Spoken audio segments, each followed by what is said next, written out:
Dans une salle de classe à l'allure banale, un petit groupe de personnes est réuni pour ce qui semble être un simple test de perception visuelle.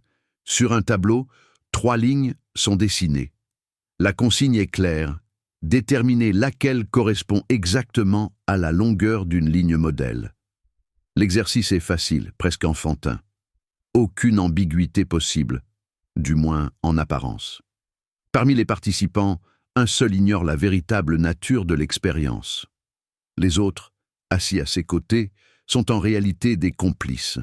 L'expérience, conçue dans les années 1950 par le psychologue social Entity People, Solomon Asch, Social Psychologist Conformity, ne cherche pas à mesurer la vue, mais la résistance à la pression du groupe. Lorsque vient le moment de répondre à voix haute, les complices donnent unanimement une réponse fausse. La ligne la plus courte devient soudain, selon eux, la plus longue. Le participant naïf hésite. Il regarde les lignes, puis le groupe. Il sait ce qu'il voit, mais il entend autre chose. Un doute s'installe. Se trompe-t-il? Ont-ils raison tous ensemble? Dans de nombreux cas, le participant finit par se ranger à l'avis général, donnant une réponse qu'il sait pourtant incorrecte. Ce geste n'est pas motivé par l'ignorance, mais par le malaise, celui de se distinguer, de contredire, de rester seul face à la majorité. L'expérience révèle ainsi la force de la conformité sociale, même lorsque la vérité est évidente. Les résultats sont frappants.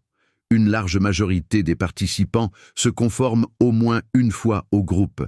Pourtant, dès qu'un seul allié ose exprimer la bonne réponse, la pression s'effondre presque instantanément. La présence d'un désaccord suffit à redonner confiance et à libérer l'esprit critique. À travers cette expérience simple, Asch met en lumière un mécanisme profondément humain. Notre tendance à privilégier l'harmonie sociale au détriment de notre propre jugement.